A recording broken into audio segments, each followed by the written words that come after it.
said it. Here was the tweet that everyone saw from him yesterday. Thanks for all the love. Can't get rid of me that easy. See you next year. And Rex Ryan, I know that watching that happen yesterday, you were really upset to see it, and I know you have some issues with the way the whole thing was handled. Yeah, no, absolutely. And Greeny, you talked about it already. I mean, this isn't just a Cincinnati loss or Bengal fan loss. All of us who love the NFL and love our players, this is a huge loss for all of us. And I go right back to the way they handled them. I mean, he's had more drop back passes than any quarterback in the league. That's how you're going to handle a rookie quarterback with a horrible offensive line and a bad football team? That's not what you do to this kid. And unfortunately, I thought, I'm like, oh gosh, he's going to get him killed. He's going to get him hurt. And that's exactly what happened. And I know as a coach, look, you're desperate as a coach. You won 2 games last year. Everybody else would have been fired after 1 year winning 2 games. You've won 2 games this year. So I know you're desperate to win. But what are you going to win? 4 games with this team? Let's not lose our quarterback, lose our franchise player. He's the face of the franchise, not you as a coach. We could care less about you as a coach. We love this football player. Let's protect him. And to me, I think it was reckless in the way they handled him. And look, it's unfortunate. I know the coach is remorseful about it now, right, but we saw it coming the whole season. A lot of people did say it, to the point. It's not really the second guess. We've heard lots of people question, including Mike Tannenbaum on this show. I've heard Amy Trask said it. I've heard you say it. They're putting him in harm's way. They're playing with fire. Yesterday, down he goes. We won't see him again this season. Meanwhile, Falcons-Saints yesterday was maybe the most interesting game of the day, Dan Orlovsky, because with Drew Brees sideline, they go to Taysom Hill, and here we go. 3 minutes left in the second quarter. Saints were down, but not anymore. Look at Taysom Hill. And this ball's going to come down at some point. I just don't know exactly when. That thing was up in the air forever. It's a great adjustment by Emmanuel Sanders making that catch.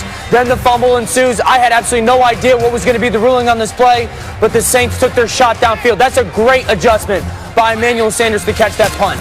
Ultimately, it winds up a 44-yard completion, the longest to a Saints receiver this year. Then Alvin Kamara would take it in from 3 yards away, so the Saints would take the lead, and they would never look back. Saints leading at 10-9, 1st and 10. Here's Hill. Here's Michael Thomas had a nice day. This is a nice job. 3-step, operate your offense underneath the center, see the flat defender go out, replace him with the slant, and then 4th and goal. This is their bread and butter with Taysom Hill, right? That quarterback lead power. He finishes for the touchdown. 17-9 the score there. Thomas, by the way, 9 catches, 104 yards. 13 minutes left in the fourth. Still 17-9. This is Hill. How about this play, Dan? Yeah, one of the reasons why they love him is the creativity after the snap. That broken play, everyone's covered.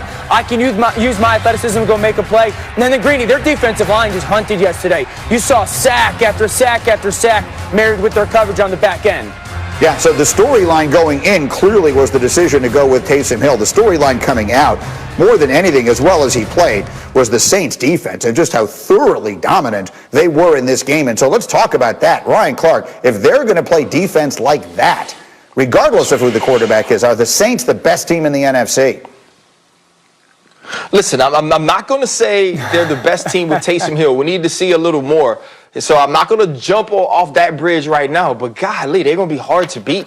When you look at Taysom Hill yesterday, I think the huge thing was what type of quarterback would he be? And it was very Teddy Bridgewater-esque. You know, you go back last year, Himbo just shot it over to me. You know, Mike Thomas had 42 catches, 500 yards, 3 touchdowns. Yesterday he had 9 catches, over 103. The offense was what Drew Brees, what Teddy Bridgewater ran, not what Lamar Jackson, Colin Kaepernick, or Kyler Murray runs. And I thought that was something different for the Atlanta Falcons, but it didn't matter what you did on offense. It was like 2 teams out there playing defense for the New Orleans Saints, and they were coming with so much pain that you were watching Taysom Hill and being like, is this the dude that won the former MVP, or that was the former MVP, or Matt Ryan? Matt Ryan couldn't get through his progressions. Wide receivers couldn't get open. They couldn't block the guys up front.